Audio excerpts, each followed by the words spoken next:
Hi, ಹೇಗಿದ್ದೀರಿ ಎಲ್ಲರೂ? ಕವಿ ಕುಕಿಂಗ್ಗೆ ಸ್ವಾಗತ. ಬನ್ನಿ ಇವತ್ತು ಬದನೇಕಾಯಿ ಗ್ರೇವಿ ಹೇಗೆ ಮಾಡೋದು ಅಂತ ನೋಡೋಣ.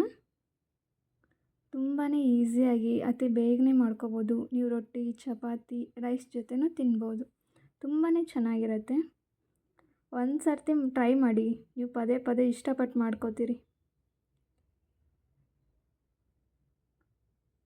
ನೋಡಿ, ಇಲ್ಲಿ ನಾನು ನೀರಲ್ಲಿ ಉಪ್ಪಾಕಿ ಇಟ್ಕೊಂಡಿದ್ದೀನಿ ತೊಳೆಯಲಿಕ್ಕೆ. ಶೇಂಗಾ ಬೀಜ ಸ್ವಲ್ಪ ತೊಗೊಳ್ಳಿ. ನೀವು ಎಷ್ಟು ಕ್ವಾಂಟಿಟಿ ಮಾಡ್ತೀರೋ ಅದ್ರ ಮೇಲೆ ಡಿಪೆಂಡೆ. ಶೇಂಗಾ ಬೀಜನ ಚೆನ್ನಾಗಿ ಬಿಸಿ ಮಾಡಿಕೊಂಡು ಸಿಪ್ಪೆ ಎಲ್ಲ ತೆಗೆದಿಟ್ಕೊಂಬಿಡಿ. ಒಂದು ಈರುಳ್ಳಿ, ನೋಡಿ ಇಲ್ಲಿ ನಾನು ಬದನೇಕಾಯಿ ಎಲ್ಲ ಕಟ್ ಮಾಡ್ಕೊಂಡು ತೊಳೆದಿಟ್ಕೊಂಡಿದ್ದೀನಿ. ಇಷ್ಟು ಪೌಡ್ರ್ ಆದರೆ ಸಾಕು, ಶೇಂಗಾ ಪೌಡ್ರು. ಒಂದು ಬಾಣಲೆಯಲ್ಲಿ 2 ಸ್ಪೂನ್ ಎಣ್ಣೆ ಹಾಕ್ತಾಯಿದ್ದೀನಿ. ಸಾಸಿವೆ, ಜೀರಿಗೆ, ಒಂದು ದೊಡ್ಡ ಸೈಜ್ ಈರುಳ್ಳಿ, ಕರಿಬೇವು,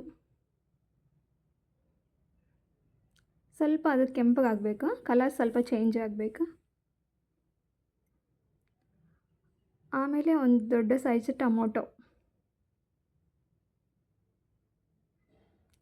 ನಾನಿಲ್ಲಿ ಕ್ವಾಂಟಿಟಿ ಕಡಿಮೆ ಮಾಡ್ತಾಯಿದ್ದೀನಿ, ಅದಕ್ಕೆ ನಾನು ಕಡಿಮೆನೇ ತೊಗೊಂಡಿದ್ದೀನಿ. ನೋಡಿರಿ, ಬದನೇಕಾಯಿ ತೊಳೆದು ಇಟ್ಕೊಂಡಿರ್ತೀವಲ್ಲ, ಅದನ್ನೆಲ್ಲ ಅದಕ್ಕೆ ಹಾಕ್ಬಿಟ್ಟು ತಿರುಗಿಸಿ ಎಣ್ಣೆಯಲ್ಲಿ ಸ್ವಲ್ಪ. ಅದಕ್ಕೆ ಬೇಕಾಗುವಷ್ಟು ಅರಿಶಿನ, ಖಾರ ನಾನು 1.5 ಸ್ಪೂನ್ ತೊಗೊಂಡಿದ್ದೀನಿ. ಅರ್ಧ ಸ್ಪೂನ್ ಅರಿಶಿನ ಪೌಡ್ರು, ಸ್ವಲ್ಪ ಸಾಲ್ಟ್, ಟೇಸ್ಟಿಗೆ ತಕ್ಕಂಗೆ ಹಾಕ್ಕೊಳ್ಳಿ. ಅದೆಲ್ಲ ಹಾಕ್ಕೊಂಡು ಚೆನ್ನಾಗಿ ಮಿಕ್ಸ್ ಮಾಡಿ. ಸ್ವಲ್ಪ ನೀರಲ್ಲಿ ಚೆನ್ನಾಗಿ ಬೇಯಬೇಕದು. ನೋಡಿರಿ, ನಾನು ಇಷ್ಟು ನೀರು ಹಾಕ್ಬಿಟ್ಟು ಬದನೇಕಾಯಿನ ಬೇಯಿಸ್ಲಿಕ್ಕೆ ಇಟ್ಟಿದ್ದೀನಿ. ನೀವು ಕ್ಲೋಸ್ ಮಾಡಿಬಿಡಿ, ಸ್ವಲ್ಪ ನೋಡಿರಿ, ಇವಾಗ ಈ ಥರ ಆಗಿದೆ.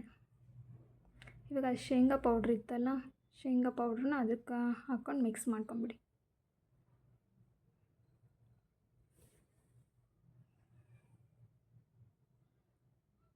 ಬದನೇಕಾಯಿ ಗ್ರೇವಿ ರೆಡಿ.